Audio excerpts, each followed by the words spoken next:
Hi guys, welcome back to my channel JCK dramas Tamil. இப்போ நான் ஒரு மூவி தான் கொண்டு வந்திருக்கேன். வாங்க இந்த மூவிக்குள்ளே போகலாம். ஸ்டார்டிங்லேயே ஒரு கேன்டீனை தான் காமிக்கிறாங்க. காமிக்கல அங்கே இந்த பன்னோட காஸ்ட் 60 சென்ட்டு உன்ட்ட இருக்கா அப்படின்னு சொல்லிட்டு அந்த கேன்டீனில் இருக்கவங்க கேட்குறாங்க. உடனே ஹீரோயின் கார்டு கொடுக்குறாங்க. உன் கார்டில் காசு இல்லை அப்படின்னு சொல்லிட்டு அந்த பாட்டிமா சொல்கிறாங்க. என் கார்டில் காசு இல்லை அப்படின்னு சொல்லிட்டு ஹீரோயின் கேட்டுட்ருக்கப்ப உன்னால் ஒரு 60 சென்ட்டு கூட எஃபர்ட் பண்ண முடியல, நீ எல்லாம் குழந்தை பற்றி என்ன பண்ண போகிற அப்படின்ற மாதிரி அங்கே சுற்றி நிற்கிற பிள்ளைங்கள்லாம் பேசுது. உடனே ஹீரோயின் அவங்க அம்மாவுக்கு கால் பண்ணி, என் கார்டில் இருந்த காசெல்லாம் எங்கம்மா அப்படின்னு, நான் உன் தங்கச்சிக்கு வாங்கி கொடுத்துட்டேன் அப்படின்னு சொல்லிட்டு சொல்கிறாங்க. அவள் ஐயோ எனக்கு இது பிடிக்கல அது பிடிக்கல அப்படின்னு சொல்கிறாங்க. அந்த காசில் இன்னொரு கார்டில் ட்ரான்ஸ்ஃபர் பண்ணியிருப்பாங்க போல். அதை அந்த பொண்ணுகிட்ட கொடுத்து நீ வாங்கிக்கோ உனக்கு பிடிச்ச மாதிரி அப்படின்னு சொல்கிறாங்க. சொல்லிட்டு அங்கே கால் கட் ஆகிடுது. நெக்ஸ்ட்டு சீனே ஹீரோயின் அதாவது rest room type I think அங்கே இருக்காங்க. அவங்க வயிறு வலிக்குது அப்படின்னு சொல்லல அந்த பொண்ணு சொல்கிறாங்க. உடனே நீ அவங்க அப்பாவுக்கு கால் பண்ணுங்க அப்படின்னு சொல்கிறப்ப தான் ஹீரோயின் என்ன ஆச்சு அப்படின்றத யோசிக்கிறாங்க. அதாவது அவங்க பாட்டிமா அந்த டைமில் உடம்பு சரியில்லாமல் இருப்பாங்க. அவங்க பாட்டிமாவை செக் பண்ண டாக்டர் என்ன சொல்கிறாங்க அப்படின்னா, அவங்களுக்கு ஹார்ட் சர்ஜரி பண்ணணும் அப்படின்னு சொல்கிறதுக்கு அதுக்கு எவ்வளோ ஆகும்னா அதுக்கு 5 மில்லியன் ஆகும் அப்படின்னு சொல்லிட்டு அந்த டாக்டர் சொல்கிறாங்க. ப்ளீஸ் டாக்டர், இப்போ நீங்கள் சர்ஜரி பண்ணிடுங்க, எப்படியாச்சும் எங்கள் பாட்டிமாவை காப்பாற்றிடுங்க, நான் அந்த மணியை உடனே பே பண்ணுறேன் சர்ஜரிக்கு அப்புறம் அப்படின்னு சொல்கிறதுக்கு, இல்லைப்பா அது முடியாது அப்படின்னு சொல்லிட்டு டாக்டர் போயிடுறாங்க. அப்போ ஒரு பாட்டிமா கை வச்சு, நீ என் கிராண்ட்சனை கல்யாணம் பண்ணிக்கோ, நான் உனக்கு 5 மில்லியன் பணம் தரேன் அப்படின்னு சொல்லிட்டு சொல்கிறாங்க.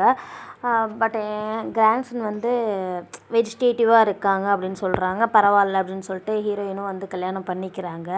இப்போ தான் நம்ம ஹீரோவை காமிக்கிறாங்க. ஹீரோ படுத்த படுக்கையாக இருக்கார். அவங்க பாட்டிமா இதுதான் என்னோடய கிராண்ட்சன் அப்படின்னு சொல்லிட்டு சொல்கிறாங்க, அதாவது பேரன் அப்படின்னு சொல்கிறாங்க. அப்போ சொல்கிறாங்க, நான் சிலர்கிட்ட அதாவது ஃபார்ச்சூன் டெல்லிங் கேட்டேன், ஜோசியம் பார்த்தேன் அப்படின்னு சொல்கிறாங்க. நீ அவங்களோட ஒன் நைட் ஸ்டாண்டில் இருந்த அப்படின்னா என் பேரை முழிச்சுப்பான், அதனால தான் உனக்கு நான் உடனே மணி ட்ரான்ஸ்ஃபர் பண்ணிடுறேன், இந்த இதில் இருக்கிறத குடி அப்படின்னு சொல்லிட்டு சொல்கிறாங்க. 2 பேரும் குடிச்சிடுறாங்க. அடுத்து ஒரு நைட் ஸ்டாண்ட் ஆகுது. அடுத்து ஹீரோயின் ஹீரோ அப்படியே பார்க்குறாங்க. பட் இருட்டாக இருக்கனால அவங்களுக்கு சரியாக தெரியல ஹீரோ. அப்போ ஹீரோவும் முழிச்சிடுறாரு. நீ யார் அப்படின்னு சொல்லல, நான் உங்களோட ஒய்ஃபு அப்படின்னு சொல்லிட்டு ஹீரோயின் சொல்லுவாங்க. இனிமேல் என் முகத்துலேயே முழிக்கக்கூடாது, நீ முன்னாடியே நீ வந்துடாத அப்படின்னு சொல்லிட்டு ஹீரோ இவ்வளோ ஒரு கோவமாக சொல்கிறேல ஹீரோயின் யோசிக்கிறாங்க, இவருக்கு என் முகத்தை கூட பார்க்க பிடிக்கல அப்படின்னு சொல்லிட்டு ஹீரோயின் வெளியே வந்துடுவாங்க. அப்போ அவங்க பாட்டிமா கேட்குறாங்க, என் பேரன் எப்படி இருக்கான் அப்படின்னு சொல்லல, இல்லை அவங்க முழிச்சிட்டாங்க அப்படின்னு சொல்லிட்டு ஹீரோயின் சொல்கிறதுக்கு, அவன் முழிச்சிட்டானா அப்படின்ற சந்தோஷத்தில் ஹீரோயினை விட்டுட்டு அவங்க உள்ளே ஓடி போயிடுறாங்க. ஹீரோயினுக்கு பணம் வந்துருச்சு அப்படின்னு சொல்லிட்டு ஹீரோயின் செக் பண்ணி பார்க்குறாங்க. அப்போ கால் தான் வருது, ஃபோன் ஹாஸ்பிட்டல்லேருந்து. ஹீரோயின் பதறி பிடிச்சி ஒடியாடுறாங்க. ஒடியாந்து கிராண்ட்மாட்ட பேசுகிறாங்க, நான் ரொம்ப என் உடல்நிலை எனக்கு தெரியும், ஸோ நான் பொழைக்க மாட்டேன், நீ எனக்காக காசு செலவு பண்ண வேணாம் அப்படின்னு சொல்லிகிட்ருக்காங்க. சொல்லிகிட்ருக்கையிலேயே ரத்த வாந்தி எடுக்கிறாங்க. பிகாஸ் அவங்க ஒரு பில் மாதிரி என்னமோ எடுத்திருப்பாங்க. ப்ளீஸ் கிராண்ட்மா, என்னை விட்டு போயிடாதீங்க, எனக்கு உங்களை விட்டால் யார் இருக்கா அப்படின்னு சொல்லிட்டு ஹீரோயின் அழுதுகிட்டே இருக்காங்க. அழுதுகிட்டே இருக்கையில் அங்கே கட் பண்ணால் அங்கிட்டு கொஞ்ச நாள்லேயே ஹீரோயின் ப்ரெக்னெண்ட்டாக இருக்காங்க அப்படின்னு சொல்லிட்டு அவங்களுக்கு தெரிஞ்சிருது. ஆனால் அவருக்கு என்னை பார்க்கவே பிடிக்கலையே, என் பாட்டிமாவும் இப்போ என்னோட இல்லை அப்படின்னு சொல்லிட்டு அவங்க நினைக்கிறாங்க. இதெல்லாம் தான் ஃப்ளாஷ்பேக்கு. அப்போ அந்த பொண்ணு கேட்குது, உன் ஹஸ்பண்டோட நம்பர் சொல்லு, நான் உங்களுக்கு கால் பண்ணுறேன் அப்படின்னு சொல்கிறதுக்கு ஹீரோயின் சொல்கிறாங்க, இல்லை தேவையில்லை, அவங்களுக்கு என்னை பிடிக்காது அப்படின்னு சொல்லிட்டு நானே என் குழந்தைய வளர்த்துப்பேன் அப்படின்னு சொல்லிட்டு ஹீரோயின் ப்ளீஸ் என்னைய தூக்கி மட்டும் விடு அப்படின்னு சொல்லுவாங்க. உடனே ஹீரோயின் மெதுவாக எந்திரிச்சிருவாங்க. எங்கே போகிற அப்படின்னு கேட்குறப்ப, நான் இந்த மாதிரி ஃபுட் டெலிவரி பண்ணுற வேலையில் இருக்கேன், நான் அங்கே போகிறேன் அப்படின்னு சொல்லிட்டு ஹீரோயின் சொல்லுவாங்க. சொல்லிட்டு அவங்க மெதுவாக நடந்து வருவாங்க. அங்கே சீன் கட் பண்ணால் ஹீரோயின் ஒரு ஹோட்டலுக்கு வந்திருக்காங்க. அங்கே ஃபுட் டெலிவரி பண்ணுற வேலை தான் பார்க்குறாங்க. ஆனால் இப்போ அவங்க ஒரு பொக்கே கொண்டு வந்திருப்பாங்க. அங்கே இருக்க செக்யூரிட்டி கார்டு அவங்கள விட மாட்டாங்க. இப்படி இருக்க நீங்களாம் உள்ளே வரக்கூடாது, இப்போ ஹீரோ வர டைம் அப்படின்னு சொல்லிட்டு சொல்லுவாங்க. சொல்கிறப்ப ப்ளீஸ் என்னை உள்ளே விடுங்க அப்படின்னு சொல்லிட்டு ஹீரோயின் கேட்குறதுக்கு, இல்லை முடியாது அப்படின்னு சொல்லிட்டு சொல்லுவாங்க, இந்த ட்ரெஸ்லலாம் வரக்கூடாது அப்படின்ட்டு. உடனே ஹீரோயின் என்ன பண்ணுவாங்க அப்படின்னா, இப்போ ஓகேவா அப்படின்னு சொல்லிட்டு அந்த கோட்லாம் கழட்டிட்டு கேட்பாங்க. அப்போ ஹீரோ வந்துடுவார். ஹீரோ அப்படியே ஹீரோயின் பார்ப்பாங்க. ஹீரோயின் அவரை பார்க்கலே ஹீரோயினுக்கு ஒரு மாதிரி இருக்கும். என்னடா இது நம்ம எங்கேயோ பார்த்த மாதிரியே இருக்கே அப்படின்ற மாதிரி பார்ப்பாங்க. அவர் வர்ற கேப்பில் ஹீரோயினும் உள்ளே நுழைஞ்சிருவாங்க. அந்த டைமில் ஹீரோயினும் ஹீரோவும் இடிச்சுக்குவாங்க. அந்த ஃப்ளாஷ்லாம் அவங்க மேலே கொட்டும். அந்த சீன் நல்லா இருக்கும். ஹீரோயின் என்ன பண்ணுவாங்க அப்படின்னா, நம்ம ஹஸ்பண்ட் மாதிரியே இருக்கானே அப்படின்னு சொல்லிட்டு ஹஸ்பண்ட் அப்படின்னு சொல்லிடுவாங்க. அப்போ வந்து அந்த செக்யூரிட்டி கார்டு சொன்னால், நீ எப்படி உள்ளே வந்த, லோ ஸ்டேட்டஸ் பீப்புளெலாம் உள்ளே வரக்கூடாது அப்படின்னு சொல்கிறதுக்கு ஹீரோ சொல்லிடுவார், அவங்கள வந்து வெளியே துரத்துங்க அப்படின்னு சொல்லிடுவார். நீ ஏன் இப்போ என்ன ஹஸ்பண்ட்னு கூப்பிட்ட, இதெல்லாம் உங்களோட ஸ்ட்ராட்டஜியா, நான்லாம் அதுக்கு மயங்க மாட்டேன் அப்படின்னு சொல்லிட்டு ஹீரோ போயிடுவார். நான் தான் தப்பான ஆளை நினச்சிட்டேன் போல என் ஹஸ்பண்ட், இவர் என் ஹஸ்பண்டாக இருக்க முடியாது அப்படின்னு சொல்லிட்டு ஹீரோயின் யோசிக்கிறாங்க. யோசிச்சுட்டு சரி நம்ம வந்த வேலையை பார்ப்போம் அப்படின்னு சொல்லிட்டு ஹீரோயின் வந்து அந்த பொக்கே கொடுக்குறதுக்கு அலையிறாங்க. அப்போ ஹீரோ வந்து அங்கே உக்காந்துருக்காரு. அவர் ஃப்ரெண்டோடு உக்காந்துருப்பார். ஏன்டா நீ அன்றைக்கி அந்த பொண்ணு கூட இருந்த, பட்டு எதுவுமே இது பண்ணிக்க மாட்டேறா, பாட்டிமா வந்து உன்னோட ஒய்ஃபை தாண்டா தேடிட்டு இருக்காங்க அப்படின்னு சொல்கிறதுக்கு, ஆமாம் எனக்கும் வேணும், ஏன்னா நான் அவளை டிவோர்ஸ் பண்ணணும்ல அப்படின்னு சொல்லிட்டு ஹீரோ சொல்லுவார். சொல்கிறதுக்கு, நீ ஏன்டா இப்படி இருக்காதடா, சரி அவங்க பிடிக்கலன்னா என்ன, உனக்கு நான் இங்கே நிறைய பொண்ணுங்க இருக்காங்க, நான் அவங்கள கூப்பிட்றேன், அவங்கள உனக்கு யாரை பிடிச்சிருக்குன்றத சொல்கிறா அப்படின்னு சொல்லல ஹீரோ வந்து அதை ஒரு பெருசாக பொருட்டாகவே எடுத்துக்க மாட்டார். அவர் வாட்டுக்கு நின்றுட்டுருப்பார், உட்காந்துருப்பார். அப்போ அங்கே ஹீரோயின் வந்து ஒவ்வொருத்த இது நீங்கள் ஆர்டர் பண்ணதா அப்படின்னு சொல்லிட்டு ஹீரோயின் கேட்டுட்ருப்பாங்க. அங்கே மேலேருந்து ஹீரோ பார்த்துட்டு ஹீரோவும் ஹீரோட ஃப்ரெண்டும் பார்ப்பாங்க. பார்த்துட்டு ஹீரோட ஃப்ரெண்டு வந்து என்ன சொல்லுவாங்க அப்படின்னா, திட்டுவாங்க. எப்படின்னா, இவனோட பிள்ளையோட ஹஸ்பண்ட் என்ன பையனோ தெரியல, இப்படி மாசமாக இருக்க பிள்ளைய வந்து வெளியே விட்டுட்டான், வேலை பார்க்க விட்ருக்கான் அப்படின்னு சொல்லிட்டு திட்டிகிட்ருப்பாங்க. அப்படி திட்டிகிட்ருக்கையிலே ஹீரோவுக்கு வந்து விக்கல் எடுக்கும். தும்மிட்டு ஹீரோ போயிடுவார். இந்த பொண்ணு என்ன பண்ணுவாங்க அப்படின்னா, ப்ளீஸ் நான் வந்து அவர் ரூமுக்கு போகிறேன் அப்படின்னு சொல்லிட்டு கேட்குறதுக்கு ஓகே அப்படின்னு சொல்லுவோம். அந்த பொண்ணு வந்து தேங்க்யூ அப்படி சொல்லிட்டு வந்துட்டுருக்கோம். 609 இருக்க ரூம் நம்பர் வந்து கீழே விழுந்துருமா. உடனே ஹீரோயின் எடுத்து அது 906ன்னு நினச்சிட்டு அதை மாட்டிட்டு அவங்க போக வேண்டிய ரூம் நம்பர் இதுதான் அப்படின்னு நினச்சிட்டு உள்ள கதவை திறந்துட்டு போவாங்க. போனால் ஹீரோ அங்கே உட்காந்துருப்பார். ஹீரோ வந்து அப்படியே ஹீரோயின் பார்ப்பாங்க. நீயாங்கல. அப்போ ஹீரோவுக்கு கால் வரும். நான் அனுப்பின பொண்ணு எப்படி இருக்காங்க, அழகாக இருக்காங்களா அப்படின்னு சொல்லிட்டு கேட்பாங்க. நீ எதுக்கு இங்கே வந்தன்னா, அவங்க எனக்கு 500 ரூபா கொடுக்கணும், அதனால தான் வந்து இந்த டைம்லேயும் நீ இப்படி பண்ணலாமா அப்படின்னு சொல்லிட்டு கேட்கல. பண்ணலாமே, என் குழந்தைக்காக நான் பண்ணுறேன் அப்படின்னு சொல்லுவாங்க. சொல்கிறதுக்கு உடனே ஹீரோ இழுத்து பிடிச்சி மடியில் உட்கார வச்சுக்குவார். இதுக்காக தானே வந்த அப்படின்னு சொல்லிட்டு ஹீரோ கேட்பார். ஹீரோயின் சப்புன்னு ஒரு அடி கன்னத்துலேயே வச்சுட்டு, ப்ரெக்னெண்ட்டாக இருக்க உமன்ட்டு என்னடா பண்ண பார்க்குற அப்படின்னு சொல்லிட்டு அடிப்பாங்க. அதுக்கு ஹீரோ அப்படியே பார்ப்பாரு. பார்த்துட்டு நீ வந்து ஏன் இப்படி பண்ணுற அப்படின்னு சொல்கிறதுக்கு ஹீரோ வந்து தப்பாக நினச்சிப்பார். அவங்க வந்து அதை டெலிவர் பண்ணுறதுக்காக வந்திருப்பாங்க. பட் ஹீரோ என்ன நினச்சிப்பார் அப்படின்னா, இவங்க தப்பான ஒரு கேர்ள் அப்படி சொல்லிட்டு நினச்சிட்டு போயிரு அப்படின்னு சொல்லிட்டு ஹீரோ வந்து வெளியே வந்துடுவார்.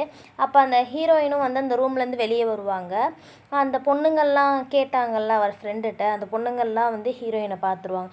பார்த்துட்டு இவ எப்படி ஹீரோவோட ரூம்லேருந்து வரலாம் அப்படின்னு சொல்லிட்டு அவளை தரன்னு இழுத்துட்டு போய் ரெஸ்ட் ரூம் கூட்டிகிட்டு போயிடுவாங்க. அங்கே வச்சு அவளை ரொம்ப புள்ளி பண்ணுவாங்க. ப்ளீஸ் விட்டுருங்க அப்படின்னு சொல்லிட்டு ஹீரோயின் எவ்வளவோ கெஞ்சுவாங்க. இல்லை முடியாது, குழந்தையோடு இருந்துட்டு நீ இவ்வளோ வேலை பண்ணுறல அப்படின்னு சொல்லிட்டு ஹீரோயின் அடிக்க வருவாங்க. உடனே ஹீரோயின் என்ன பண்ணுவாங்க அப்படின்னா, ஹீரோக்கு கால் பண்ணிடுவாங்க. ஏன்னா ஹீரோவுக்கு ட்ரக்ஸ் கலந்து கொடுத்துருப்பாங்கல்ல, இப்போ அந்த ஆன்டிடோட்டையும் ஃப்ரெண்டு கொடுத்துட்றாரு. அப்போ தான் ஹீரோயின் கால் பண்ணுறது வந்து ஹீரோவுக்கு வருது. ஹீரோ வந்து அட்டன் பண்ண மாட்டார். ப்ளீஸ் இதை அட்டன் பண்ணி, ஏதாவது எமர்ஜென்சியாக இருக்க போகுது அப்படின்னு சொல்லிட்டு ஃப்ரெண்டு சொன்னதுக்கு ஓகே நான் அட்டன் பண்ணுறேன் அப்படின்னு சொல்லிட்டு ஹீரோவும் அட்டன் பண்ணுவார்.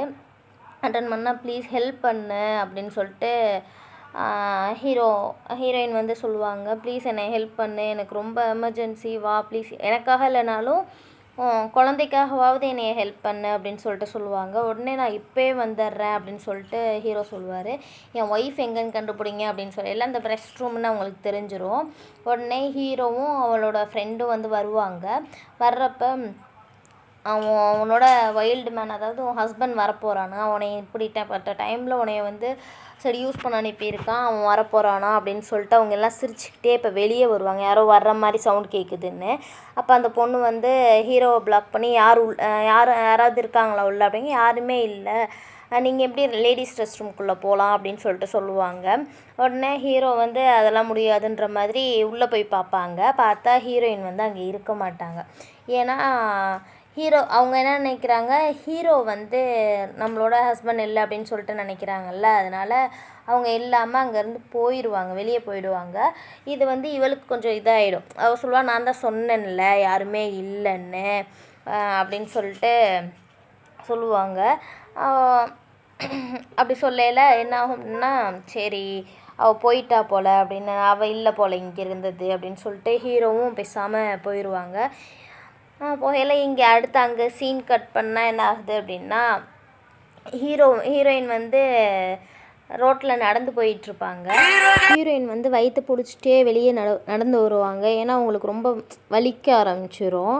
அப்படி சொல்லிட்டு அவங்க நடந்து வந்துகிட்டே இருக்கையில் என்ன ஆகும் அப்படின்னா, அப்படியே ஒரு இடத்துல மயக்கம் போட்டு விழுந்துருவாங்க. அங்கிட்டு என்ன ஆகும் அப்படின்னா, ஹீரோவோட பாட்டிமா வந்து என்னோட பேத்தி எங்கே போனானே தெரியலையே அப்படின்னு சொல்லிட்டு தேடிகிட்டே வந்துட்டுருப்பாங்க. அங்கே ஹீரோயினை சுற்றி வந்து எல்லோரும் பார்த்துட்ருப்பாங்க. என்ன ஆச்சுன்னு தெரியல, இந்த பொண்ணு இப்படி ப்ரெக்னெண்ட்டாக இருக்குது, விழுந்துருச்சு அப்படின்னு சொல்லிட்டு. அப்போ வந்து பாட்டிமா வந்து பார்த்துருவாங்க ஹீரோயினை. என்னோட பேத்தியை கண்டுபிடிச்சிட்டேன், உடனே ஆம்புலன்ஸ் கால் பண்ணுங்கள், என் பேத்தி ப்ரெக்னெண்ட்டாக வேறு இருக்கா அப்படின்னு சொல்லிட்டு ஆம்புலன்ஸ் கால் பண்ணி போயிடுவாங்க. டாக்டர் சொல்லுவாங்க, குழந்தையும் அம்மாவும் நல்லா இருக்காங்க, ரெட்டை குழந்தை அப்படின்னு சொல்லிட்டு டாக்டர் சொல்லுவாங்க. உடனே பாட்டியும் அந்த ஹீரோயினும் வந்து ரொம்ப சந்தோஷமாயிடுவாங்க. அப்போ பாட்டிமாட்ட சொல்லுவாங்க ஹீரோயின், சாரி பாட்டிமா, இன்ன வரலையும் நான் வந்து செக்கப்புக்கே வரல அப்படின்னு சொல்லிட்டு சொல்கிறதுக்கு பாட்டிமா கேட்பாங்க, என்ன இன்ன வரலையும் நீ செக்கப்புக்கே வரலையா, ஏன் அப்படின்னு சொல்லிட்டு கேட்குறதுக்கு, இல்லை பாட்டிமா என்கிட்ட பணம் இல்லை, செக்கப்புக்கு வர அளவுக்கு கூட என்கிட்ட பணம் இல்லை, அதனால தான் என்னால் வர முடியல அப்படின்னு சொல்லிட்டு ஹீரோயின் சொல்லுவாங்க. என்ன சொல்கிற நீ அப்படின்னு சொல்லிட்டு, அப்போ தான் உன் ஹஸ்பண்ட் யாருன்னு உனக்கு தெரியுமா அப்படின்னு சொல்லிட்டு ஹீரோயினோட பாட்டிமா கேட்பாங்க. அப்போ தான் ஹீரோ கால் பண்ணுவார். கால் பண்ணி, எங்கே பாட்டிமா போனீங்க, உங்களை காணோன்னு எவ்வளோ பயந்துட்டேன் தெரியுமா, உங்களுக்கு எத்தனை தடவை கால் பண்ணேன், நீங்கள் எடுக்கவே இல்லை அப்படின்னு சொல்லிட்டு ஹீரோ பதட்டத்தில் கேட்பார். ஏன் நான் என் பேத்தியை கண்டுபிடிச்சிட்டேன்டா அப்படின்னு சொல்ல, ஏன் அவளுக்கு என்ன ஆச்சு அப்படின்னு சொல்லல, உனக்கு ஒரு சர்ப்ரைஸ் இருக்குது, நீ வா அப்படின்னு சொல்லிட்டு சொல்லுவாங்க. ஹீரோவும் ஓகே பாட்டிமா உங்களுக்கும் தான் அப்படின்ற மாதிரி சொல்லுவார். உடனே ஃப்ரெண்டு கேட்பார், என்னடா சர்ப்ரைஸ் அப்படிங்கல, ஹீரோவோட ஒரு அதாவது அசிஸ்டண்ட்டுன்னு நினைக்கிறேன், அவங்க வந்து இந்தாங்க நீங்கள் சொன்ன ஃபைல் வந்துருச்சு அப்படின்னு சொல்லல, ஹீரோனோட ஃப்ரெண்டு வந்து வாங்கி பார்ப்பார். பார்த்தா அது டிவோர்ஸ் சர்டிஃபிகேட்டு, டிவோர்ஸ் இது வந்து வாங்கி வச்சுருப்பாங்க. ஹீரோ ஃப்ரெண்டு வந்து ரொம்ப ஷாக் ஆகிடுவார். ஏன்டா டிவோர்ஸ் பண்ண போகிறேன், ஏன்னா அந்த பொண்ணு காசுக்காக தானடா என்னை கல்யாணம் பண்ணிக்கிச்சு, அதனால் அந்த பொண்ணுலாம் எனக்கு தேவையில்லை அப்படின்னு சொல்லுவாங்க. அங்கே கட் பண்ணால் ஹீரோயின் வந்து படிக்கிற காலேஜை தான் காமிக்கிறாங்க. அந்த ஸ்டெப் சிஸ்டர் இருக்கா, அவள் சீன் போட்டுட்ருப்பா, என் ட்ரெஸ் அழகாக இருக்கா அப்படி இப்படின்ட்டு. ஹீரோயின் நார்மல் யூனிஃபார்மில் வந்திருப்பாங்க. அது வந்து ஒரு செரிமனி மாதிரி அங்கே வந்து இருக்கிறதுக்கு கொஞ்சம் எல்லோரும் கொஞ்சம் அழகாக வருவாங்க போல் அங்கே ப்ரெசன்ட் பண்ணுறவங்க. நான் வந்து இங்கே படிக்க தான் வந்திருக்கேன், சீன் போட வரல அப்படின்னு சொல்லிட்டு ஹீரோயின் சொல்கிறதுக்கு, ஆமாம் அவளை மாதிரி உள்ளவளுக்குலாம் என்ன இருக்கும் அப்படின்னு சொல்லிட்டு ஹீரோயினை வந்து பிடிச்சி தள்ளி விடுவாங்க. அப்போ வந்து ஹீரோ வந்து ஹீரோயினை பிடிச்சிருவாங்க. இதோட இந்த எபிசோடை முடிச்சுக்கலாம். நெக்ஸ்ட் பார்ட் நாளைக்கு வரும். Bye bye.